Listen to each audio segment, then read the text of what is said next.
Hi, my name is Madison Barkley, and this month I will be studying philosophy and posting a video a week about each of its multiple concepts. I've quickly discovered that philosophy has a variety of different definitions, each based off of someone's viewpoint. Simply stated, in the Greek definition, it is the way of loving knowledge. Raymond Tellis also has a unique take on philosophy. He states that his dream of philosophy is to make the universe we live in mind portable, so instead of being possessed by it, you possess it. I think we can all agree that philosophy is about reflection, evaluation, and contradiction, which of course can breed a lot of arguments. Arguing is something that a philosopher is well equipped to do. Given that they don't only see one side, they strive to see all of them. But rather than allowing these disagreements to separate people, they strive to find better answers. Jason Fried wrote an amazing article about this titled Give It 5 Minutes on March 1st of 2012. He stated that if you waited 5 minutes to respond, it would reflect thinking instead of reacting. And the way to do this is to ask more questions. Learning to think first rather than react quick is a lifelong lesson and a lifelong pursuit to master. Think about how hard it would be to stop mid sentence and actually listen to what the person has to say instead of thinking about the next point that you want to make. But by doing this, you're actually hearing what they want you to understand. And not only would you have better questions in return, now you are open to hearing a new angle. In therapy, counselors teach you this quick little tip to ensure conflict resolution. This tip is to basically repeat back to you what the person has just said, but in your own words. This way they feel more secure in knowing that you heard them and definitely more inclined to hear your side as well. This will also be a very helpful tool in controlling temper. Come on, guys, we're wrong a lot. We might as well just own it. It'll be a very helpful quality in life. Even the right idea can start out as the wrong idea. This sounds funny, but the commonality of being wrong can be shed through a video about a professor who studies human nature. You can find it on YouTube. It's titled, "You Have No Idea How Wrong You Are."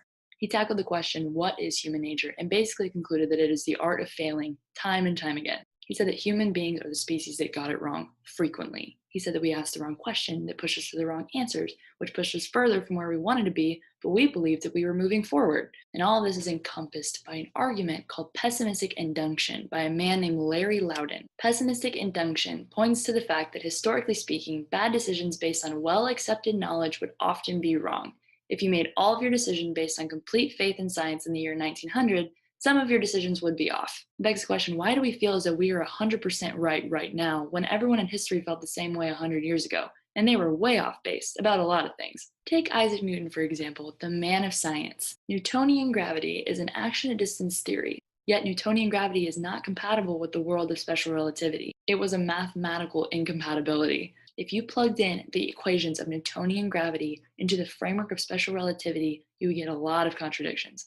Take Socrates, for example, who focused on something a little more different and a lot more intrinsic. His motto was to know thyself.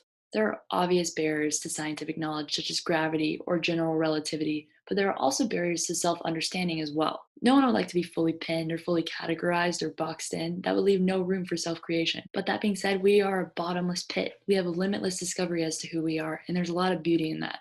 In conclusion, even the greatest minds got it wrong because people pushed them and contradicted them. And where would we be right now if they never did that? So be able and willing to argue against yourself and encourage others to do the same, either with your ideas or their own. Charlie Munger has two incredible quotes about handling arguments. One, we are all learning, modifying, or destroying ideas all the time. Rapid destruction of your ideas when the time is right is one of the most valuable qualities you can acquire.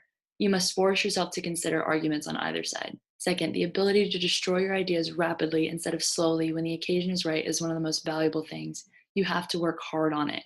Ask yourself, what are the arguments on the other side? Is it bad to have an opinion you're proud of if you can't state the arguments for the other side better than your opponents?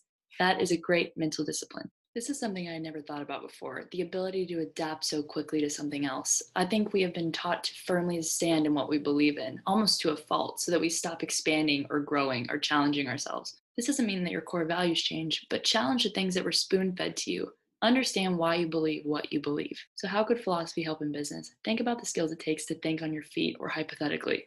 Your brain must be constantly thinking of new angles on essentially everything. One, devising practical contingency plans is one such function. The other function, however, is to achieve intellectual clarity in a complex world. So think about it. Philosophers seek to structure the world. Of course, that would help in a startup. So when they're faced with problems in a startup, they already have 5 different solutions and ways to execute them. They are compelling. They know how to captivate you to bring you in. They know who's the strongest on the team because they know how to read people. Their positive energy and their positive way of looking at the world is attracting other people with the same innovative energy. And philosophers like to argue, and they're good at it, which raises confidence and, in conclusion, raises money. Bottom line, with a philosophical mindset and your ability to handle such things as hypotheticals, you will be more effectively handling everything.